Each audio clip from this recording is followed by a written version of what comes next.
Guys, lapit naman tayo. Quick lang to, quick lang.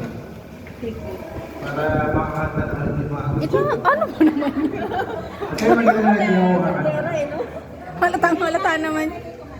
patay tayo na. So, again, we're here. And the usual, we're happy, drinking, singing, having fun. Right? Gusto ko lang, I just want to take the time from you. Iyak ka? Di ba Tagalog? Tagalog muna, sir.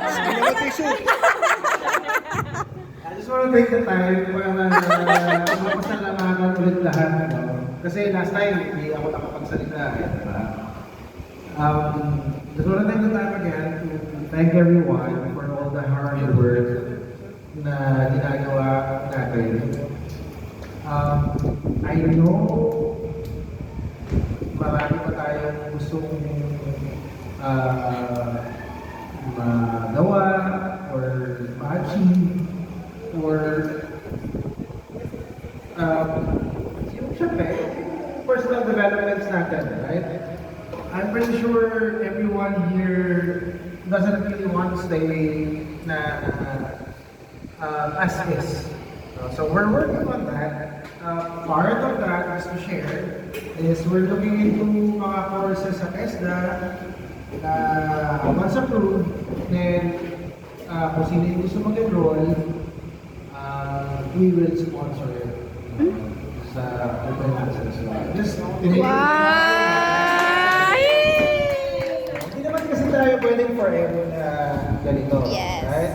Ako, coming from a training background, it's always try to become better, you know, at what I do every day. So I hope you feel the same way. Na let's not be satisfied as, you know, what we have right now. So I'm going to push you guys to become better, try to improve, and it's not for open access only, but it's for yourselves, right? It's for your own good. Hindi lang para sa kumpanya to. Right? So going back to what I was saying,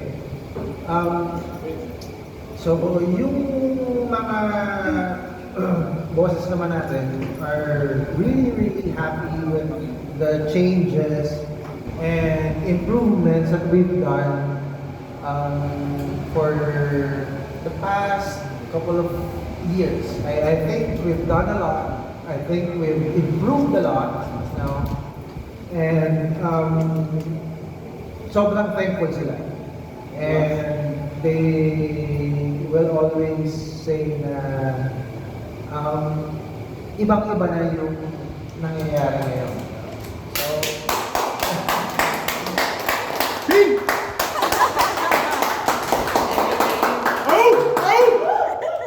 Let's go! yun. Let's go.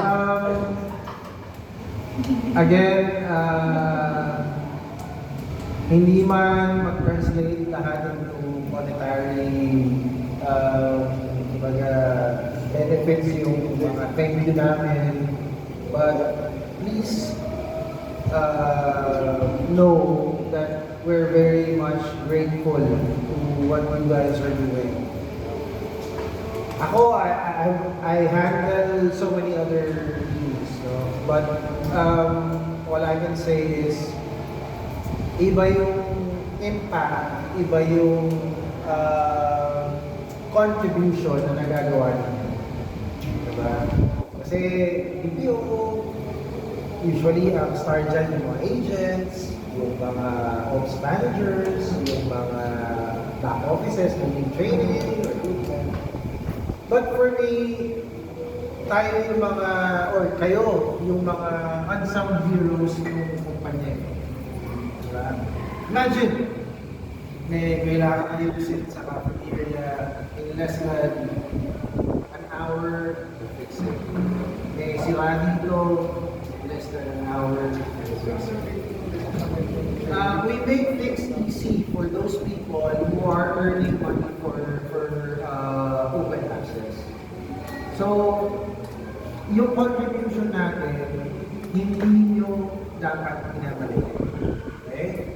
Please keep that in mind na yung contribution ninyo is almost the same, if not more, dun sa mga contribution of ibang departments. Okay?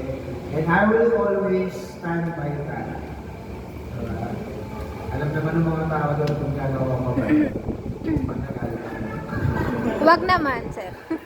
So, kidding aside, also, yung mga bago natin, maraming bago ngayon, especially the drivers, maraming salamat din sa inyo, mga sirs.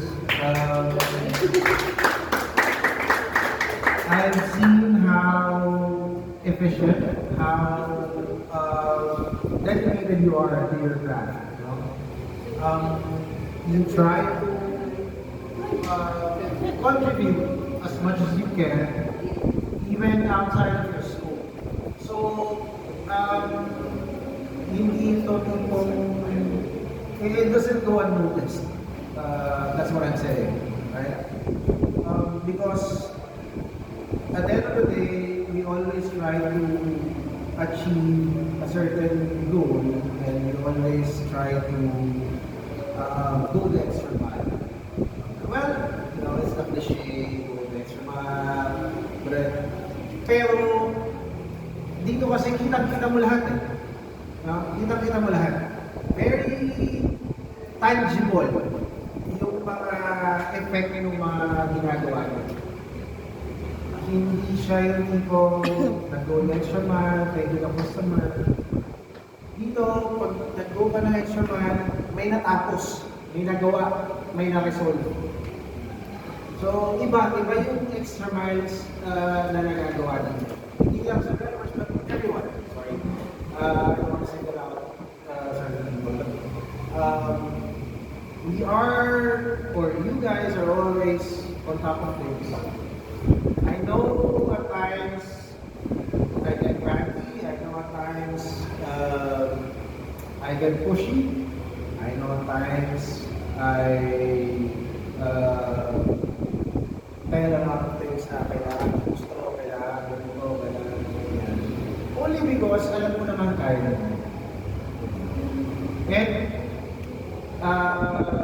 syempre lang ito naman, hindi ko rin naman ginagawa yun dahil gusto ko kayo pahirapan. Ginagawa ko yun, una, panin nyo. Pangalawa, bago ko pa sabihin sa inyo yun, nilabanan ko na yung mga dapat na hindi natin ginagawa. Gaya ni Sir Edward, ganun din naman yung ginagawa yun sa mga ibang request na medyo kakaiba.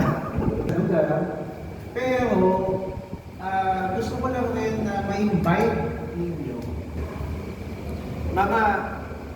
ma-realize ninyo na yung again, yung contribution natin tsaka yung mga nagagawa ninyo is very much appreciated, very much kumbaga integral to the operations of the company. Kaya always keep your heads up high. Don't ever think na, no, I'm just from facilities, no, I'm just from housekeeping, no, I'm just a driver. Let's never do that. Okay? I can guarantee you that the executives are saying the same things I'm saying right now. Alright? Because hindi ko naman din sasabihin na salubin ko lang to, but it's a collective feeling or collective impression of what you guys are doing for the company. Okay? So again, maraming salamat. Keep up the good work. We will continue to look for ways on how to reward you guys. Again, syempre, some are beyond my ability powers, but know this that I'm always rooting for you guys. Okay? dahil dyan, si Sir Edward nag-commit ng 5,000 pesos para sa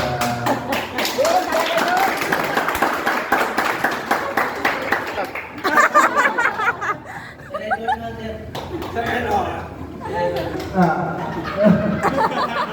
So, we'll come up with a game later on, and then the major prize is 5,000. Tigilan na natin yung umakat pa na 5,000 yung... Yes, unfair. Bye. Patang daw, Martin. So, Talo ka agad. Talo. Sir Edward naman. kasi